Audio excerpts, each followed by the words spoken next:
Las maniobras propedéuticas a utilizar en la exploración de cráneo y cara serán la inspección, la palpación y la medición. Iniciando con cráneo, en su inspección se va a observar por ambos lados, por de frente, por atrás, de arriba hacia abajo, esto para poder ver su forma y volumen. También hay que fijarnos en su implantación con el tronco. En cuanto al cabello, hay que ver su grosor, su fijación, la cantidad y el tipo de cabello. Durante la palpación vamos a confirmar todo lo observado durante la inspección. En este caso hay que colocar ambas manos al lado de la bóveda craneana, así como en la frente y en el occipucio, esto para poder confirmar su forma y volumen. El cuero cabelludo lo vamos a observar separando el cabello, tratando de inspeccionar todas las áreas sin dejar una sin observar. En este caso vamos a meter nuestros dedos entre el cabello haciendo separaciones.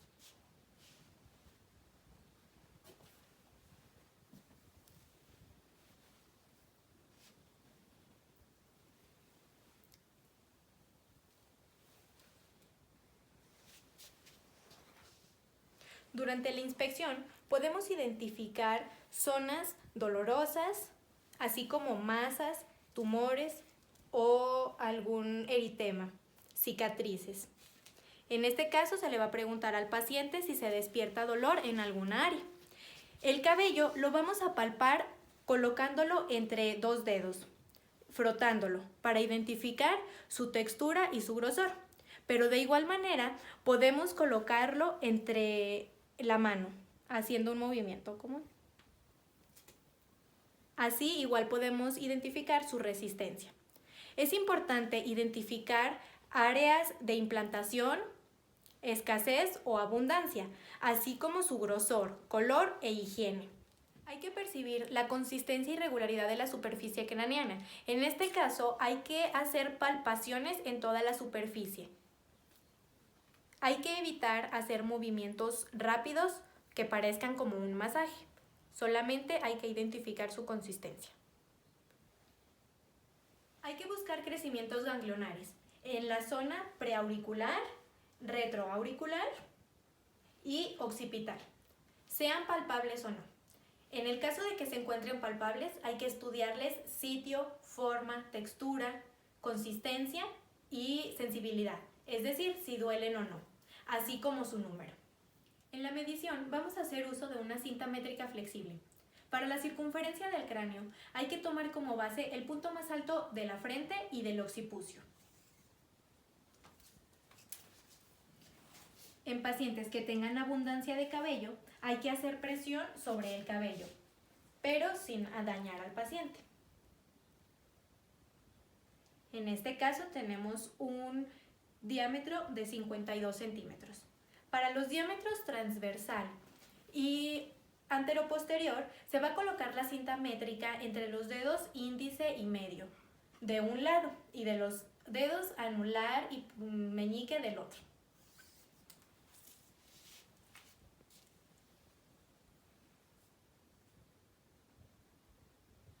En este caso, su diámetro anteroposterior viene siendo de 27 centímetros. El diámetro cefálico en un recién nacido es de 35 centímetros. Al año mide 46 centímetros y a los 4 años ya casi los 50 centímetros. En un adulto normal mide de 56 a 57 centímetros, aunque en las mujeres un poco menos. Ahora, el índice cefálico lo vamos a calcular dividiendo el diámetro transversal entre el diámetro anteroposterior del paciente por 100. En este caso, la paciente tiene un diámetro transversal de 19 centímetros y un diámetro anteroposterior de 23 centímetros, lo que nos da un total de 82 centímetros de índice cefálico. De esta manera vamos a dividir tres tipos de cráneo. Tenemos el mesaticéfalo, en el cual el índice va a ser de 80 a 82 centímetros. El dolicocéfalo, en el cual tiene 73 centímetros o menos. Y el braquicéfalo, en el cual tiene 84 centímetros o más. Exploración de rostro. En la inspección vamos a tener que el rostro va a ser dividido en tres regiones por dos líneas horizontales. Una superior que va a pasar por la raíz de la nariz y una inferior que pasa por el punto subnasal. De esta manera tenemos una región superior o cerebral, una región media o respiratoria y una región inferior o digestiva. Se le pide al paciente que eleve las cejas. Esto para poder denotar sus simetrías y las arrugas que se forman en la frente, valorando así el funcionamiento del séptimo par craneal. ¿Podría elevar sus cejas, por favor?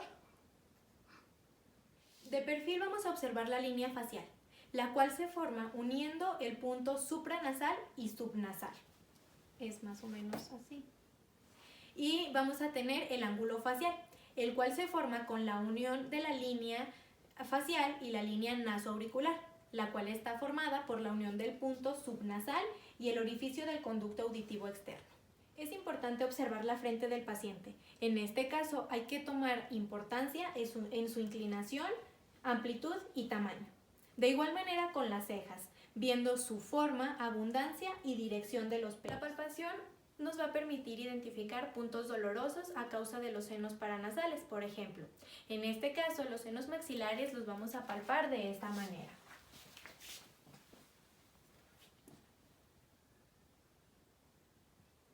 En caso del signo ser positivo, se despierta dolor en el paciente.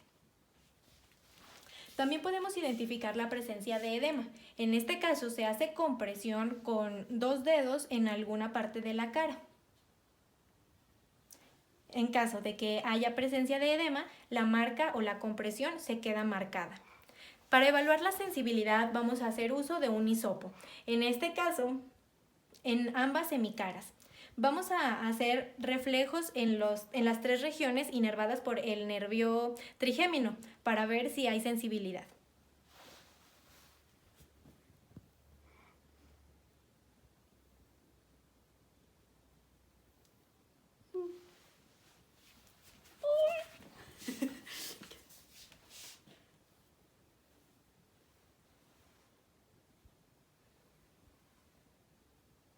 El reflejo corneal lo vamos a evaluar tocando la córnea con un hisopo. Lo normal es que el paciente ocluya los párpados al momento de intentar tocar la córnea. También debemos evaluar el funcionamiento de la articulación temporomaxilar. En este caso vamos a colocar ambos índices sobre la articulación y se le va a pedir al paciente que abra y cierre la boca. ¿Podría hacerlo, por favor? Lo normal es que no despierte dolor. Algunos hallazgos normales que podemos encontrar van a ser, por ejemplo, los tipos de cara, que pueden ser cerebral, respiratoria, digestiva o muscular. Esto va a depender según la región que predomine. La muscular es una cara rectangular. También vamos a tener los tipos de frente. En este caso tenemos frente inclinada, oblicua, semi-inclinada u olímpica. Y el tamaño normal de la frente debe ser 5 centímetros. Cuando es mayor se le denomina amplia y cuando es menor, más chica. Algunos hallazgos anormales que podemos encontrar durante la exploración del cráneo serán, por ejemplo, el signo de Batley. En este caso, hay una coloración azul retroauricular a causa de fractura de piso medio de cráneo. Hay cambios en el volumen, en este caso la macrocefalia, que puede ser producida por hidrocefalia, acromegalia o enfermedad de Paget, y la microcefalia. Tenemos cambios en el tamaño, en este caso la naticefalia, la cual es producida por un abultamiento de jivas frontales a las que denominamos nudosidades de Parrot, las cuales son secundarias a una sífilis congénita. Tenemos la turricefalia, que es causada por oxicefalia. En este caso, hay una soldadura temprana de las suturas coronal y sagital en el cráneo. Tenemos la plagiocefalia, en la cual hay un diámetro mayor oblicuo. La escafocefalia, en la cual hay un desarrollo mayor de los senos frontales y tenemos un diámetro anteroposterior exageradamente grande. Vamos a tener finalmente la acrocefalia, en la cual los huesos temporales crecen casi verticalmente, tenemos un cráneo pequeño y puede ser causa de retraso mental. En este caso hay una soldadura temprana de la sutura sagital en el cráneo a causa de anemia. La enfermedad de Paget de los huesos produce un aumento de volumen a causa del engrosamiento de los huesos. En este caso se va a producir un cráneo en forma de bellota. Alopecia generalizada de tipo heredofamiliar, androgénica, cicatrizal, tóxica sintomática o secundaria a radiación. Areata, generalmente reversible. Tricotilomanía, que es una placa de pelada por trastornos emotivos. Y mordedura de rata a causa de sífilis temprana. Grosor de cabello. Podemos encontrar cabello grueso, seco, quebradizo y caída exagerada en hipotiroidismo. mientras que en el hipertiroidismo vamos a encontrar un cabello delgado, fino y largo. Color de cabello. Aquí podemos encontrar el rojizo de kwashiorkor, el cual se presenta en una desnutrición severa. También el signo de bandera, que se manifiesta por colores diferentes de cabello en una desnutrición severa. Consistencia del cráneo. En este caso puede ser firme o blando por edema, como en caput succedaneum, que es un edema de la parte que se presenta en el canal del parto, o duro, como el cefalohematoma. En este caso hay un hematoma subdural en uno de los límites o uniones de los huesos del cráneo. Entre los hallazgos anormales que podemos encontrar en cara entran las fasies, las cuales suelen ser secundarias a alguna enfermedad. Iniciamos con la fasie febril, en la cual hay una mayor rubicundez en las mejillas, brillo en los ojos, congestión conjuntival y un aumento de volumen de la cara. Fasie típica. Predomina el estado de indiferencia y apatía. Presenta las mismas características que la fasie febril, pero en este caso observamos al paciente agotado. Fasie abdominal o peritoneal. En este caso, la cara se ahueca haciendo más prominentes los pómulos y el mentón. Las órbitas excavadas y obscuras, la nariz se afila, hay una mirada vaga y una expresión de dolor intenso o temor. Fasie hipocrática o agónica. En este caso hay palidez, aspecto cenizo, sudor viscoso, respiración superficial. Las mucosas y la lengua se encuentran secas, la piel se encuentra adherida a planos profundos y los ojos se encuentran hundidos y sin brillo. Fasie cushingoide. Cara y luna llena, piel fina eritematosa, aumento de la vasculatura y mayor presencia de vello y acné. Fasie mixedematosa. Hinchazón de la cara, aspecto serio, tumefacción palpebral y caída de la cola de las cejas. Fasie hipertiroidea. Exfoltalmos, mirada fija y expresión ansiosa. Fasie leonina. Engrosamiento por infiltración lepromatosa en la piel de la cara, nódulos subcutáneos que aumentan el volumen de la cara, además de la región superciliar, labios y orejas, y caída de la cola de la ceja. Fasie adenoidea. Boca abierta, protrusión de la lengua y toda la mandíbula hacia adelante, párpados caídos y aspecto atontado. Fasie parkinsoniana. Inexpresiva, acartonado. Fasie mongólica, propia del síndrome de Down. Ojos rasgados, implantación baja de las orejas, puente de la nariz aplanado, macroglosia y epicanto. Fasie acromegalia. Mandíbula prominente y protrusión del hueso frontal. Prognatismo o macrognatia, como en la acromegalia, y micrognatia, como manifestación de un estigma genético. Tenemos la asimetría del rostro, como en la hemiatrofia, que es el signo de Parry-Romberg o una parálisis facial. Exploración de cuello. Aquí vamos a observar los arcos de movimiento normales. De perfil observamos la alineación neutral, la cual está a 0 grados. Tenemos la flexión, la cual es a 45 grados, y la extensión, que puede ser hasta 55 grados. De frente vamos a tener la lateralización, que es de 40 grados, y la rotación, que puede ser hasta de 70 grados. Haremos uso de la inspección, palpación, percusión y auscultación. En este caso, el paciente debe colocarse en una posición neutra. El área a explorar debe estar totalmente descubierta, sin algún accesorio. Por lo tanto, se le pide que retire collares o cualquier otro accesorio que traiga en el cuello, totalmente iluminada. El explorador se va a colocar de frente, a un costado o atrás, según se requiera. La inspección la vamos a dividir en anterior y posterior. En ambas se va a buscar sitio, forma, volumen, estado de superficie y movimientos. Para la inspección anterior, el explorador se debe colocar de frente al paciente. En este caso se le puede pedir que haga su cabeza un poco hacia atrás. Vamos a observar la tráquea, simetrías, desviaciones, los cartílagos laringios, así como la presencia de alguna cicatriz o alguna masa extraña. El paciente con la cabeza ligeramente extendida, se van a observar glándulas parótidas, submaxilares, aumentadas o la presencia de algún nódulo linfático crecido. También se le va a pedir al paciente que trague un poco de agua, esto para poder observar la simetría de los movimientos. ¿Podría tomar agua?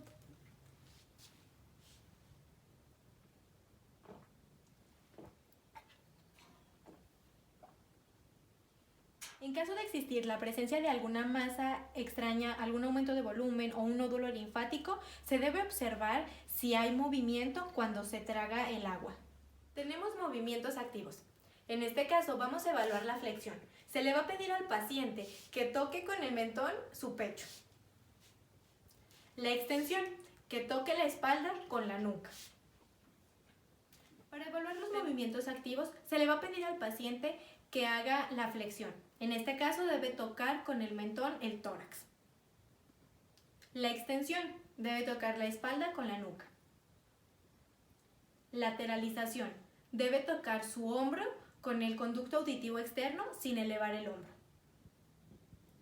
Rotación, debe tocar el hombro con el mentón sin hacer movimiento del hombro.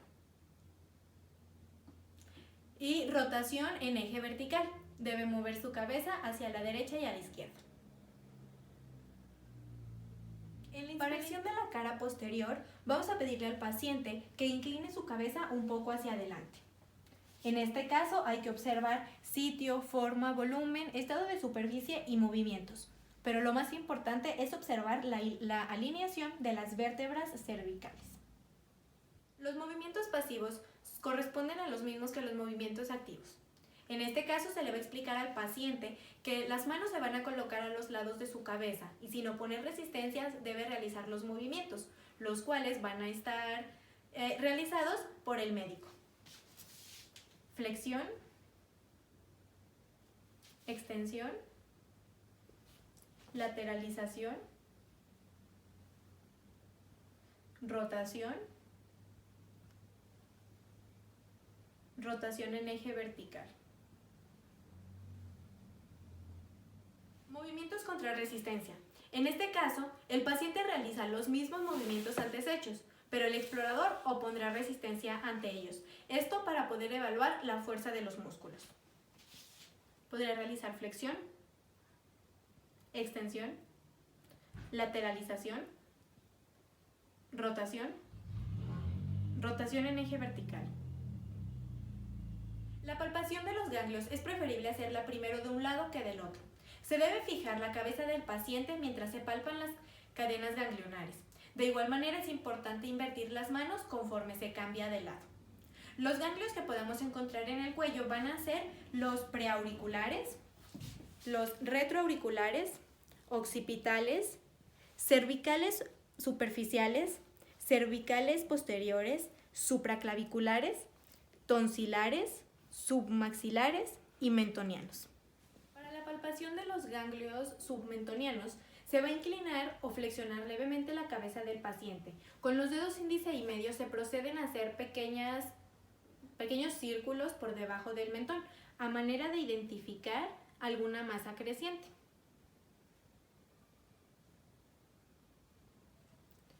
Para palpar los ganglios submaxilares hay que girar levemente la cabeza del paciente hacia el lado que se va a explorar. Después, con los dedos índice, medio e incluso anular, hay que palpar por debajo del maxilar, en la línea horizontal.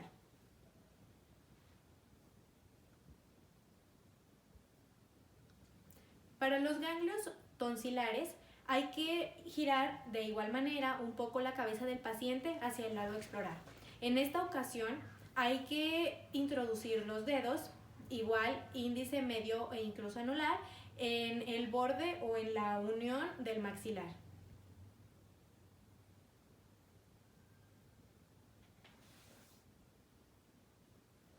Recordemos que para palpar del lado contrario hay que invertir la mano.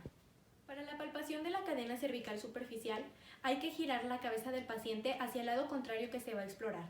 Esto para poder identificar el borde anterior del músculo esternocleidomastoideo. Una vez identificado, la cabeza del paciente se pone en posición neutra. Posteriormente, se gira hacia el lado al que se va a explorar. Hay que palpar por todo el borde anterior, desde su inicio hasta su inserción distal.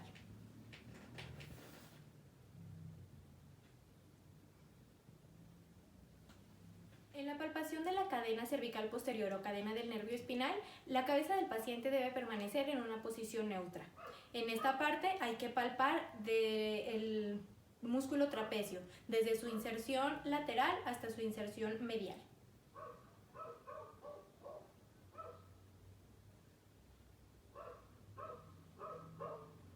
Hay que utilizar de igual manera dedos índice, medio y anular. En la palpación de la cadena cervical profunda, cadena yugular o cadena carotidia, hay que girar la cabeza del paciente hacia el lado contrario que se va a explorar. Esto para poder denotar los bordes del músculo esternocleidomastoideo. Una vez vistos, hay que tomarlos a manera de pinza, utilizando el dedo pulgar en el borde posterior para que emita resistencia a los otros 4 dedos. Posteriormente, la cabeza del paciente se pone en posición neutra y enseguida se voltea hacia el lado que se va a explorar. Hay que palpar en todo el músculo, desde su inicio hasta su final.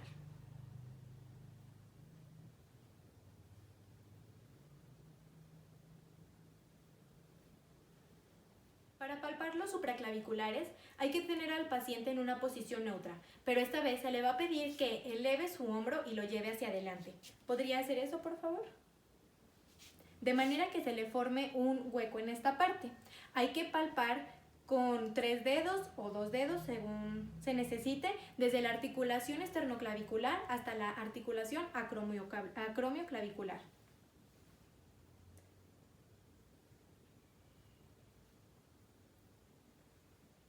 Palpación de la tráquea.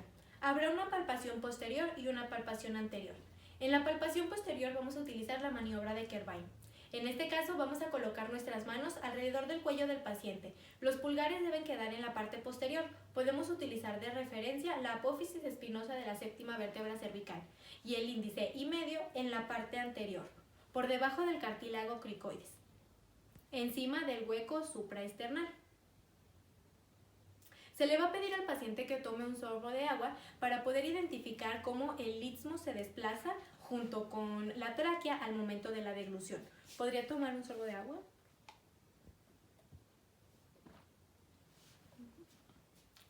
Como fue apreciado. Para poder palpar los lóbulos hay que pedirle al paciente que incline ligeramente su cabeza hacia el lado contrario que se va a explorar. ¿Podría inclinar su cabeza hacia el lado izquierdo?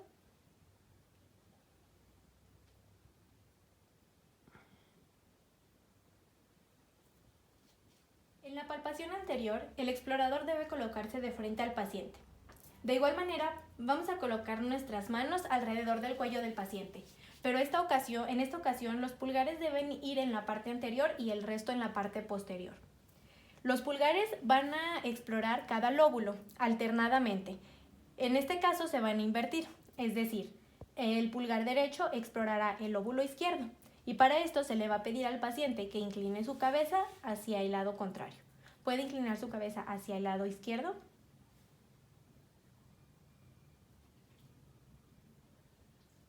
Ahora hacia el lado derecho.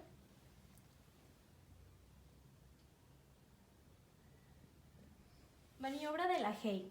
En este caso, el explorador frente al paciente va a colocar sus dedos índice y pulgar en el músculo esternocleidomastoideo. Para facilitar esta práctica, se le pide al paciente que incline su cabeza hacia el lado a explorar. ¿Podría inclinar su cabeza hacia el lado derecho?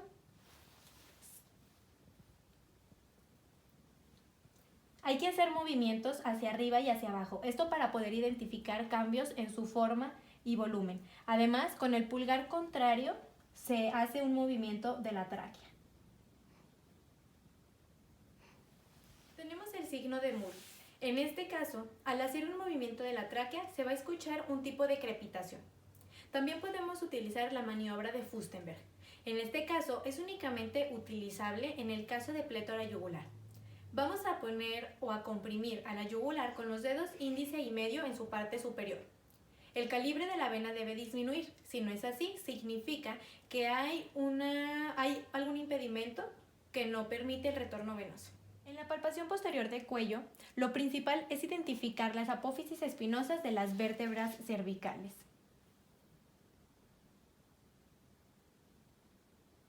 Presionarlas para ver si se despierta algún tipo de dolor.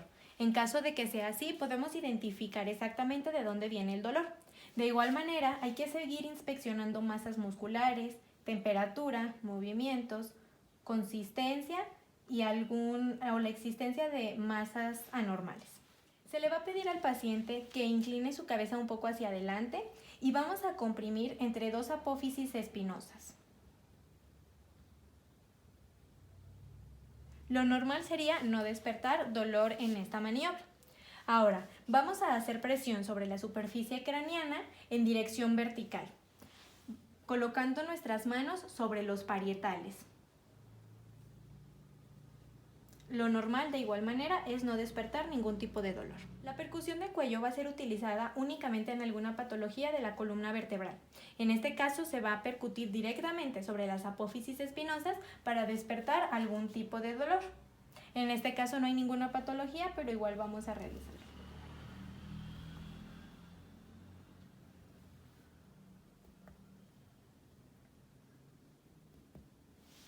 La auscultación se va a llevar a cabo en la tráquea y en el trayecto de la arteria carótida. Esto para identificar algún tipo de soplo laringio, estridor o cualquier otro soplo.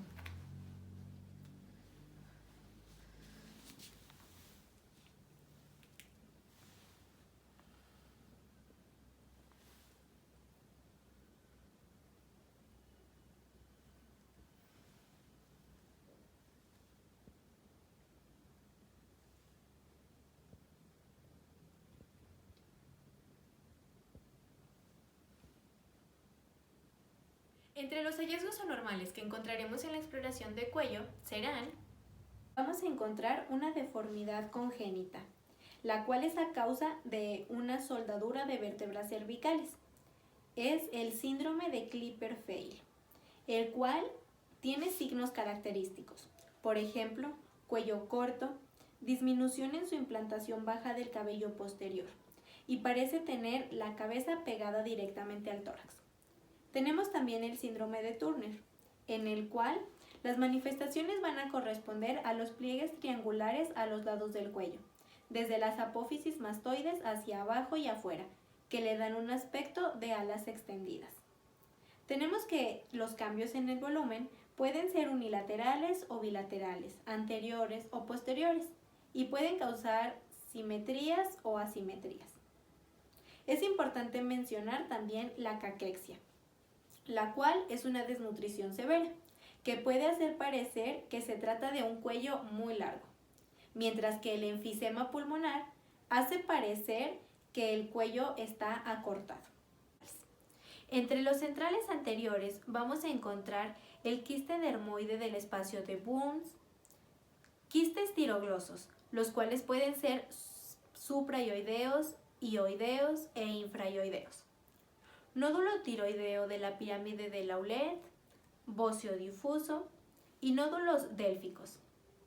Entre los crecimientos centrales posteriores vamos a encontrar meningocele, néter, que es una alteración vista solamente en recién nacidos. El mal de Pott cervical. En este caso hay una necrosis gaseosa de la tercera y cuarta vértebra cervical a causa de tuberculosis ósea. Exteriormente se va a observar abultamiento doloroso. Carbunco por anthrax. Es una enfermedad contagiosa y grave. Entre los crecimientos laterales, ya sean uni o bilaterales, vamos a encontrar bolsa faríngea, quistes branquiales, quistes dermoides y epidermoides, quistes sebáceos, laringocele, higroma quístico, tumor del cuerpo carotidio, nódulo tiroideo. Aneurisma de la coronar, el síndrome de Mukielix, acrocianosis, en el cual hay una hipertrofia de las glándulas lacrimales y salivales debido a la sustitución del tejido glandular por células linfáticas. También tenemos o podemos encontrar el linfoma no Hodgkin, en el cual es una afección por la que se infiltran células malignas en el sistema linfático y se producen crecimientos ganglionares en cuello, axila e ingles, pero no es doloroso. El cuadro clínico va a estar acompañado de fiebre, sudoración nocturna, baja de peso y cansancio fácil. Adenocarcinoma de glándula submaxilar, el cual es a causa de tuberculosis de piel.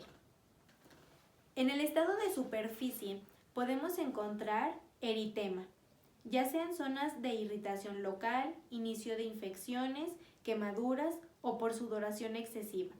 En niños pequeños puede ser a causa, por ejemplo, de reacciones alérgicas. También podemos encontrar pápulas. En jóvenes con acné pueden aparecer algunas lesiones en la cara anterior del cuello, pero es más aparente en la región esternal, la espalda y la nuca. Vesículas y pústulas, en este caso por infecciones pirógenas. Son comunes en el hombre en los folículos pilosos de la barba, forúnculos de la nuca que pueden confluir y formar una lesión semejante al carbunco maligno, con gran edema local, induración y color rojo cobrizo de la piel. Van a ser frecuentes en los diabéticos. Tenemos alopecia areata. En este caso, en algunos hombres se presentan áreas de alopecia en la barba o bien mechones de canas muy localizados, como expresión de trastornos neurovegetativos o vitiligio.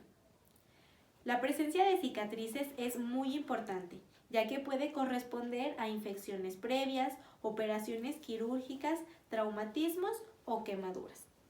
Escrófula, tuberculosis colicoactiva, adenitis tuberculosa. Resulta de cicatrización fibrosa retráctil de adenopatía tuberculosa, principalmente en niños. También tenemos la presencia de cicatrices queloides, que corresponden a una cicatrización excesiva sin control, en que aún el más pequeño araño o cortada deja cicatrices anchas, realzadas, rosa pálidos, y van a ser muy frecuentes en personas de raza negra. Tenemos las cicatrices de quemaduras, con despigmentación irregular y a menudo soldadura, entre el mentón y el tórax, en casos descuidados, pero también aunque haya cuidados. Pueden ser fibrosas, gruesas, despigmentadas y con gran limitación de la movilidad. Nevos. Pueden ser planos o realzados, de base ancha o umbilicados. Van a ser abundantes en los triángulos supraclaviculares y en el borde donde termina la implantación de la barba. Se trata de una malformación vascular capilar congénita que afecta a las vénulas postcapilares y produce una coloración de la piel de tonos que van del rosado claro al violeta oscuro. En la miastenia gravis, dermatomiositis y distrofia muscular progresiva existe una incapacidad de mantener la cabeza erguida. En la tortícolis, la cual es una patología, limita el movimiento de rotación. El paciente tendrá la cabeza inclinada hacia el lado afectado y habrá un notable aumento de volumen en el músculo esternocleidomastoideo. Durante la palpación podemos encontrar los signos de Oliver y Candarelli positivos.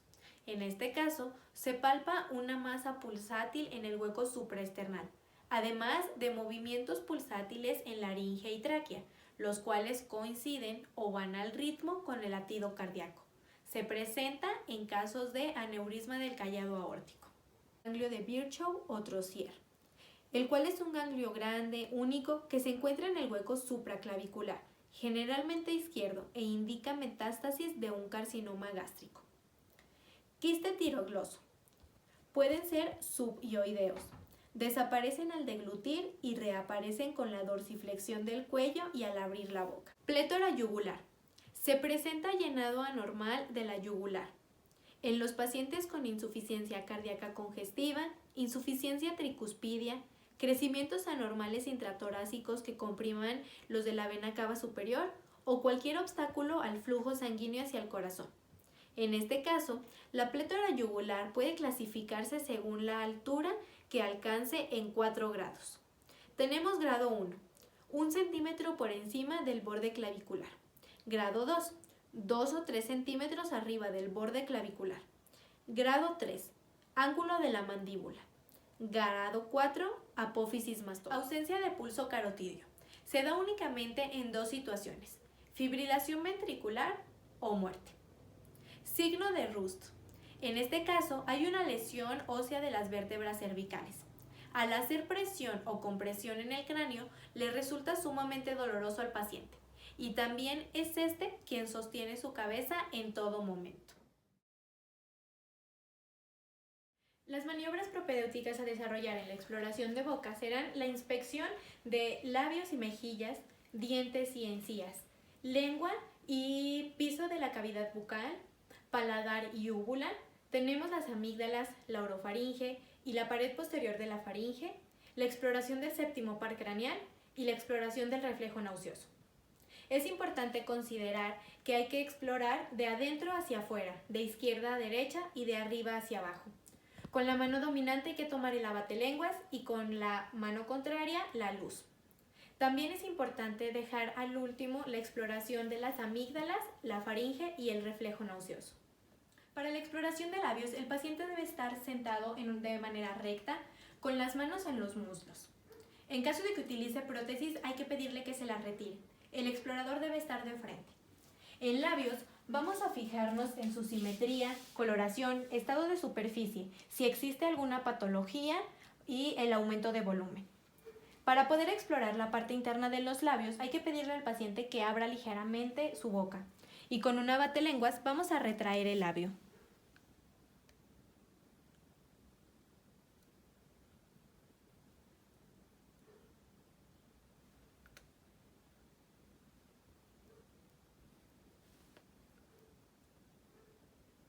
A nivel del segundo molar se encuentra la desembocadura del conducto de Wharton. Para poder evaluar la permeabilidad de este, hay que secarlo con una gasa. ¿Podría abrir su boca, por favor?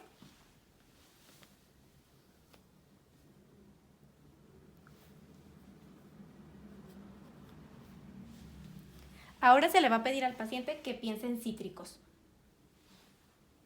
Para la exploración de dientes, se le debe pedir al paciente que los muestre. ¿Podría mostrar sus dientes, por favor? De esta manera, podemos notar la ausencia o el exceso de alguno de ellos. En los dientes nos vamos a fijar en su implantación, estado de superficie, la presencia de caries y la coloración. Para poder observar los dientes de la parte superior, se le va a pedir al paciente que coloque su cabeza un poco hacia atrás y abra su boca. La lengua debe permanecer en la parte inferior.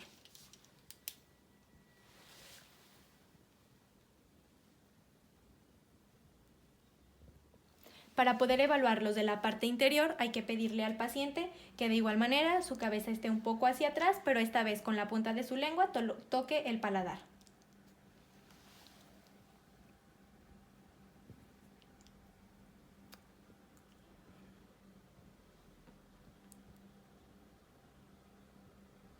Es importante reportar el uso de prótesis dentales, así como el número de piezas dentales.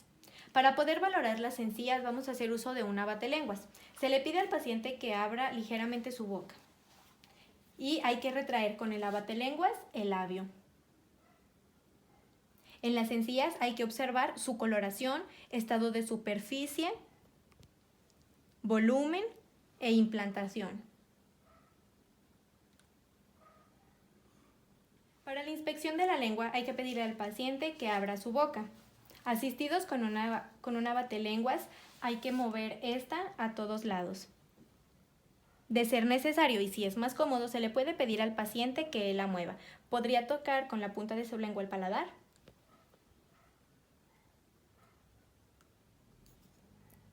¿Podría mantenerla en la parte de abajo? En la lengua hay que estudiar su simetría, coloración, la inflamación y la ulceración. En la inspección del piso de la boca hay que pedir al paciente que de igual manera abra su boca y coloque su lengua en la parte de arriba, tocando con la punta el paladar. Aquí vamos a observar el frenillo lingual, así como las venas raninas, la mucosa y de igual manera la permeabilidad del conducto de Wharton. En la exploración del séptimo par craneal se le va a pedir al paciente que saque la lengua. De manera de observar si ésta se desvía hacia algún lado o si se le dificulta la acción. Listo. Ahora, con un abatelenguas que se va a colocar en diferentes direcciones dentro de la boca, se le va a pedir al paciente que lo empuje con la lengua. Esto para poder evaluar el tono muscular. ¿Podría abrir su boca? ¿Podría empujar el abatelenguas? El médico debe oponer resistencia. Listo. Otra manera de evaluarlo va a ser colocando nuestros dedos en la parte, por fuera de la mejilla. Y de igual manera se le pide al paciente que con la lengua empuje los dedos. Exploración de úvula y paladar. En este caso se le va a pedir al paciente que incline su cabeza un poco hacia atrás, que abra la boca sin sacar la lengua. Con el abatelenguas vamos a presionar la lengua y vamos a observar primeramente el paladar duro, el cual debe tener líneas transversales. Posteriormente está el paladar blando, el cual contiene la úvula. En la úvula debemos ver su posición y simetría. Para valorar la función del paladar blando, se coloca igual el abatelenguas que protruya la lengua y se le va a pedir al paciente que diga A. De este modo se observa cómo el paladar se eleva. Así estamos evaluando su función, la cual está inervada por el par craneal 9 y exploración de las amígdalas, la orofaringe y la pared posterior de la faringe. En este caso, de igual manera se le pide al paciente que incline su cabeza hacia atrás, abra la boca sin sacar la lengua. Con el abatelenguas deprimimos a la lengua. Tenemos que en el fondo, entre los pilares anterior y posterior, se encuentran las amígdalas y más al fondo se observa la mucosa de la orofaringe. Para poder despertar el reflejo nauseoso, basta con tocar la úvula o alguno de los pilares. Entre los hallazgos anormales que debemos encontrar van a ser unos labios color mervellón, bien hidratados, íntegros. Vamos a encontrar 32 piezas dentales, de buena implantación y alineación, de color blanco aperlado o amarillento. Las encías deben ser rosadas sin aumento de volumen. En cuanto al paladar duro, los pilares y la orofaringe deben tener una mucosa rosada sin lesiones aparentes. El frenillo lingual de igual manera. Deben estar presentes y bien permeables los conductos de Wharton y de Stenon. La lengua debe presentarse íntegra, simétrica, bien hidratada y de color rosado. El paladar blando debe tener una mucosa rosada, debe estar bien hidratado y con sus movimientos presentes. En cuanto a la úvula, debe estar presente, céntrica y simétrica. Finalmente, las amígdalas no deben observarse. En los hallazgos anormales en la boca están incluidos la queilosquisis, o también conocida como labio leporino. Queilonatosquisis, en la cual hay un labio leporino con hendidura del borde alveolar y la encía. Queilonatopalatosquisis, en la cual hay un labio leporino con hendidura del borde alveolar, la encía y el paladar. Además puede presentarse un aumento de volumen, ya sea por edema, mixedema o cretinismo. El estado de superficie puede verse alterado por cianosis, hiperpigmentación, sequedad, inflamación, fisuras o descamación. Por ejemplo, el herpes simple, en el cual hay una erupción vesicular alrededor de los labios. La sífilis, que es una ulceración circular con tendencia a crecer, fondo limpio, con base dura o también conocida como chancro. Tenemos la sífilis congénita. En este caso, se producen estrías alrededor de los labios, dejando cicatrices permanentes a partir de las comisuras de los labios. Tenemos el mucosele, el cual es un quiste mucoso redondo, indoloro, azuloso. Frecuentemente lo encontramos en la cara interna del labio inferior. Tenemos la leucoplasia. En este caso, hay lesiones blancas, secas, aumento en la consistencia de tejido y se considera precancerígena. Se puede encontrar ya sea en el paladar, la lengua o el labio. Tenemos las manchas de Koplik. En este caso, vamos a encontrar que son pequeñas, claras y en el centro rodeadas con un halo rojo. Van a estar ubicadas alrededor del orificio del conducto de Stenon. Tenemos que el tumor más presente va a ser el carcinoma epidermoide.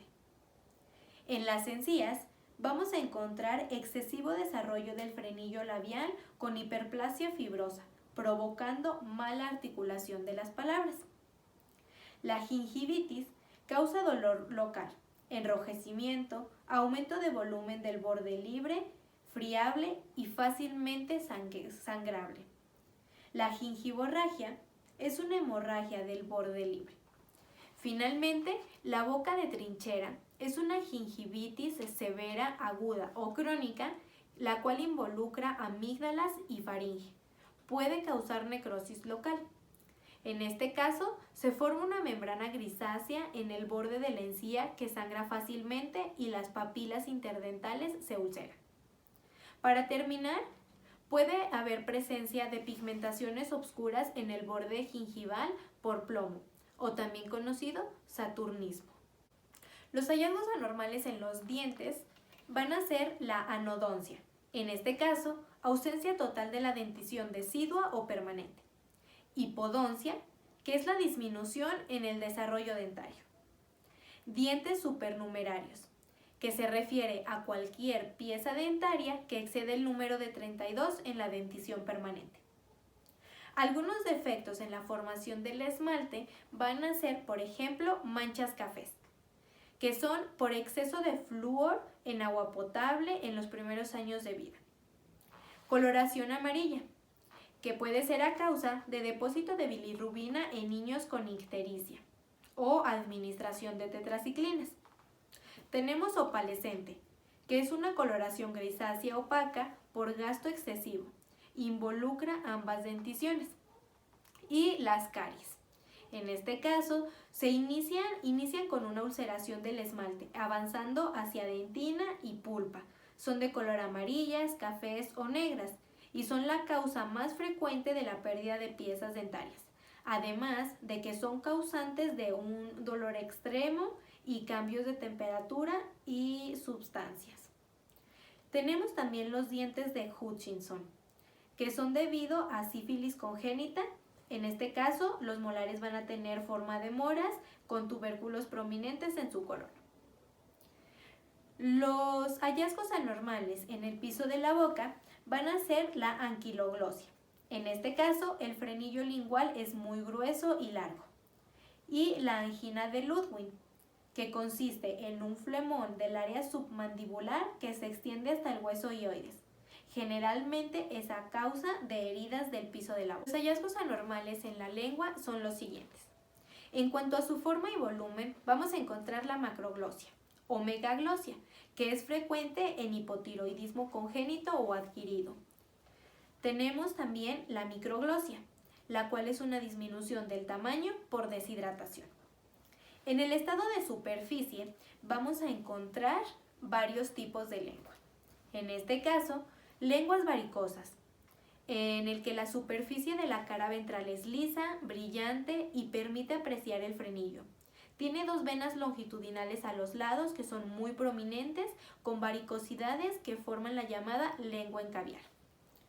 Tenemos la lengua saburral. Depósito de saburra, que es un material blanco amarillento, resultante de la descamación superficial, restos de alimento y falta de líquido o mala higiene bucal. Va a estar presente principalmente en fiebre, deshidratación o estado comatoso. Y la pueden causar enfermedades locales como amigdalitis o estomatitis. Lengua en perico. En la deshidratación severa, además de la sequedad local, puede cambiar su coloración en la superficie, haciéndose más café o oscura, casi negra. La llamamos también lengua de perico y hay una disminución en el volumen. Tenemos la lengua negra o lengua peluda, pilosa o velluda. La superficie dorsal va a estar cubierta de una capa gruesa de material amarillento, café o negro que cubre las papilas filiformes hipertróficas. Esto se da principalmente en el centro. Es producida por pigmentación anormal o por cambios químicos locales. Cambios en la queratina o por estomatitis o antibióticos.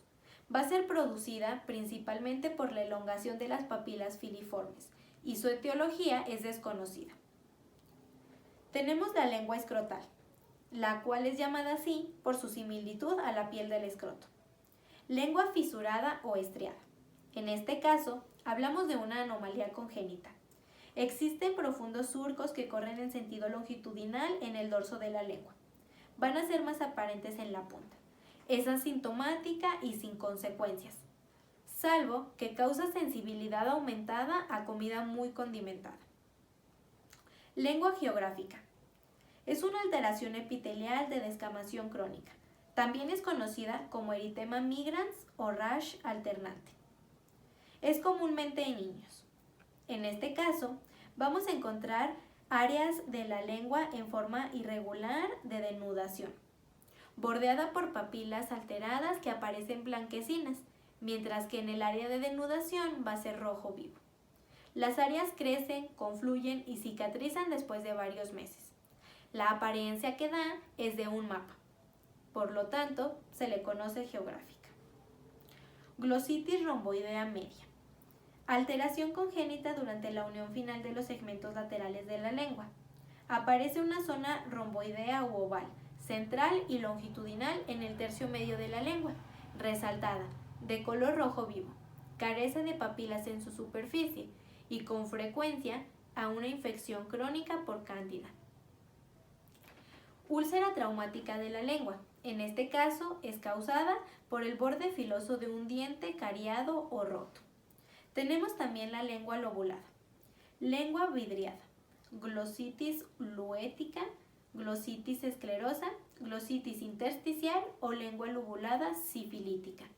Se produce en etapas avanzadas de la sífilis, por formación de gomas múltiples y cicatrización con lengua seca. Es a causa de xerostomía, que es boca seca. La lengua se muestra lobulada, estriada y marchita. Generalmente se acompaña de xeroftalmía, ojos secos, debido al daño de las glándulas salivales y lacrimales. Ahora hablemos de cambios de la lengua en infecciones. En este caso vamos a tener la lengua en fresa, que es a causa de la escarlatina. Se cubre de una capa blanca, espesa, saburral, en donde hacen prominencia las papilas enrojecidas y quedan los bordes y la punta de color rojo vivo. Glositis herpética primaria, generalmente en niños y jóvenes. En este caso, las lesiones son vesiculosas, después se rompen dejando ulceraciones. Tenemos la fiebre aftosa. En este caso, la lengua presenta enrojecimiento primario y luego lesiones vesiculares que se rompen, dejando úlceras dolorosas y con secreción fétida. La úlcera aftosa es también llamada llaga gangrenosa. Complica el paladar blando y la orofaringe. Deja graves cicatrices y tejidos distorsionados. Pasemos a la moniliasis, muget o algodoncillo. Son placas gruesas blancas muy adherentes y bien limitadas en la lengua y el resto de las superficies mucosas orales. Frecuentemente dura en la lactancia, después de la administración de antibióticos de amplio espectro. Tenemos a la sífilis. La sífilis va a tener lesiones primarias, las cuales conocemos como chancro, mencionadas anteriormente, o, en etapas más avanzadas, parches mucosas, pápulas y gomas. En el caso del chancro, recordemos que se da cerca de la punta y es una erosión circular con una pared dura, realzada y enrojecida. Se acompaña de alguna adenopatía. En los parches mucosos vamos a encontrar áreas pequeñas, ovales, de color gris, que se hacen hipertróficas. Y las gomas van a ser nódulos muy firmes de 8 a 10 milímetros de diámetro. Se ulceran y necrosan, cicatrizando, en forma irregular. En cuanto a los cambios de la lengua en enfermedades carenciales, vamos a tener a la lengua magenta, la cual es de un color muy vivo entre púrpura y magenta, con superficie irregular por edema de las papilas fungiformes y coloración roja de las encías. Tenemos el síndrome de Plummer-Vinson. Es una lengua roja por deficiencia de ácido fólico, otras avitaminosis y en la anemia perniciosa. Pelagra Adam, deficiencia de ácido nicotínico. Se alteran primero las papilas laterales y de la punta. La lengua es rojo escarlata al principio, con ardor bucal, salivación, edema lingual, marcándose fácilmente los dientes en el borde y pudiendo llegar a ulceraciones. Tenemos que posteriormente la lengua se va a hacer muy lisa. Sprue. Ardor en las mucosas, sobre todo en la lingual. Lengua rojo escarlata y lesiones vesiculares, aftosas o fisuras. Los hallazgos anormales que encontraremos en el paladar van a ser lues terciaria o paladar perforado. Tenemos que la perforación del paladar puede ocurrir por varias causas, ya sea traumatismos, osteomielitis de los palatinos, neoplasias del hueso o de la mucosa o por gomas sifilíticos. Lesión destructiva del paladar, a causa principalmente del linfoma. Vamos a tener algunas anomalías congénitas, en este caso el paladar hendido, que está asociado al labio y encía hendidos. Vamos a tener torus palatinus, Es una prominencia ósea de la superficie irregular, de forma romboidea u oval, y se va a presentar en la línea media, con eje mayor sagital, y puede inflamarse fácilmente. Tenemos el paladar ojival. Es congénita en la sífilis o adquirido en niños con obstrucción nasal crónica y prolongada, hipertrofia de amígdalas, adenoides o desviación del tabique nasal. Tenemos que fuerza la respiración por la boca, y el uso prolongado de chupón o la costumbre de chuparse el dedo pueden provocarla. Linfoma centrofacial. Es un granuloma letal de la línea media o granuloma maligno centrofacial.